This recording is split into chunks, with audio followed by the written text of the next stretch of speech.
Malaki ang naging epekto sa produksyon ng palay at kabuhayan ng mga magsasaka sa bayan ng Llanera Nueva Ecija ang solar-powered pump irrigation project na itinayo ng National Irrigation Administration Upper Pampanga River Integrated Irrigation System o NIA-UPRIS Division 5 sa Barangay San Felipe, Llanera Nueva Ecija noong May 30, 2025 sa ilalim ng pamamahala ng Tila Payong Pump Irrigators Association o IA.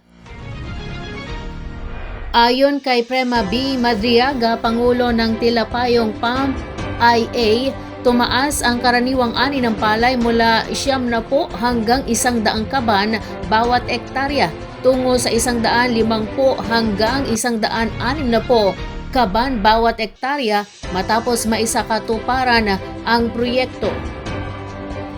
Bukod sa pagtaas ng produksyon, nadagdagan din ng 15 ektarya ang nasasaklaw ng irigasyon na nagbibigay ng benepisyo sa 10 karagdagang magsasakang benepisyaryo sa lugar. Malaki rin ang naitulong ng paggamit ng solar energy kapalit ng diesel-powered pumps dahil nabawasan ang gastusin sa pagpapatubig at pagpapanatili ng kagamitan. Kasabay nito, naging mas maaasahan at tuloy-tuloy ang supply ng tubig para sa mga sakahan. Nakakatulong din ang proyekto sa pangalaga ng kalikasan dahil nababawasan ang paggamit ng fossil fuel at ang pagbuga ng carbon emissions na mahalaga sa pagsusulong ng mas malinis at mas napapanatiling sistema ng pagsasaka. Dahil sa mas maayos na irigasyon, mas handa na ring harapin ng mga magsasaka ang kakulangan ng ulan at pabago-bagong kondisyon ng panahon na nagre-resulta sa mas mataas na ani at mas malaking kita para sa kanilang mga pamilya. Patunay ang proyektong ito sa patuloy na pagsisikap ng NIA-UPRIS Division 5 na isulong ang makabagong irigasyon, pagpapalakas ng kakayahang makibagay sa pagbabago ng klima, pagtitiyak sa seguridad sa pagkain at modernisasyon ng sektor ng agrikultura sa Pilipinas. Muling ipinagmalaki ng isang atletang Nueva Ecijano ang husay ng mga Pilipino sa larangan ng sports matapos masungkit ni Sharifa Bianca Espino de la Cruz, isang batang Cabanatueña, ang bronze medal sa under 53 kg division ng Asian Taekwondo Indonesia Open 2026 na ginanap sa Indonesia.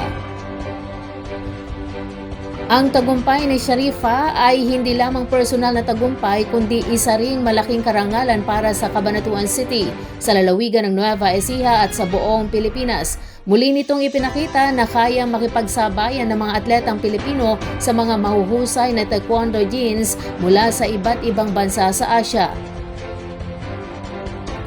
Bago marating ang podium, matagumpay na hinarap ni Sharifa ang matitinding laban kung saan napagtagumpayan niyang talunin ang dalawang kinatuwa ng Indonesia at isang taekwondo jin mula sa Hong Kong. Ang kanyang determinasyon, disiplina at kahusayan sa bawat laban ang naging susi upang makamit ang medalya sa prestiyosong international tournament. Mas naging makahulugan ang kanyang tagumpay dahil nagmula siya sa halos 2 taong pagkakabakante sa kompetisyon. Pansamantala niyang itinigil ang pagsabak sa mga paligsahan upang ituon ang kanyang pansin sa pag-a-apply sa Philippine National Police Academy o PNPA. Sa kabila ng mahabang panahon na hindi nakalaban sa international competitions, muling ipinagkatiwala kay Sharifa ang pagkakataong katawanin ang Pilipinas sa Asian Taekwondo Indonesia Open 2026. Pinatunayan ni Sharifa na ang sipag, tiyaga at dedikasyon ay kayang magbunga ng tagumpay kahit matapos ang matagal na pahinga sa kompetisyon.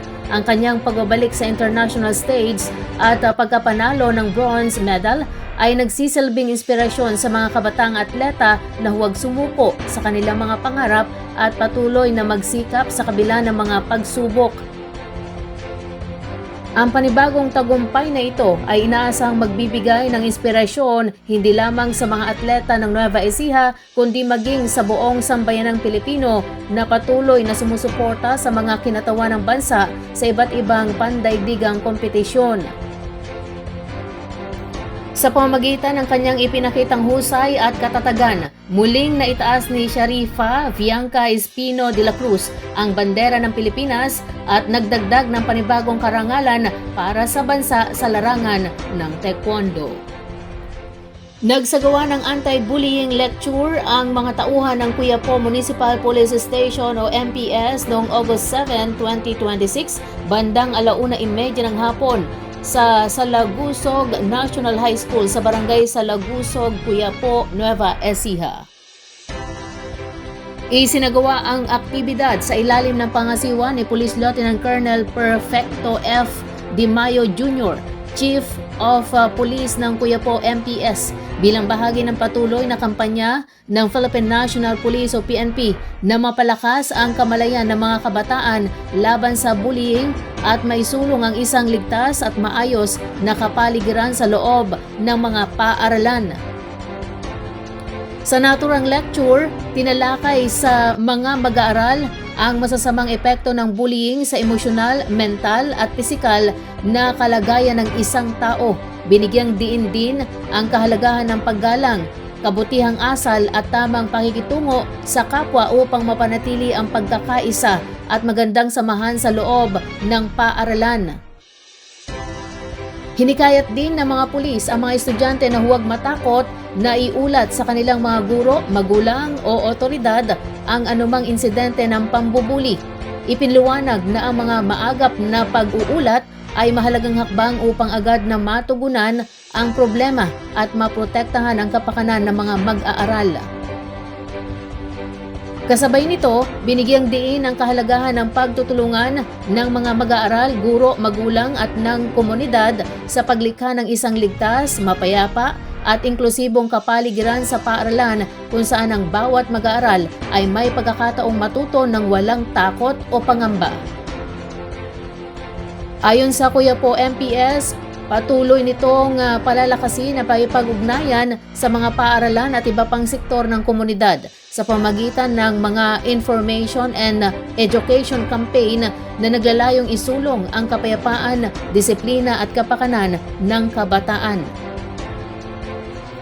Para sa agarang tulong o pag-uulat ng insidente, maaaring makipag-ugnayan sa Quiapo Municipal Police Station Hotline sa 0927-961-3417 o tumawag sa Unified Emergency Hotline 911.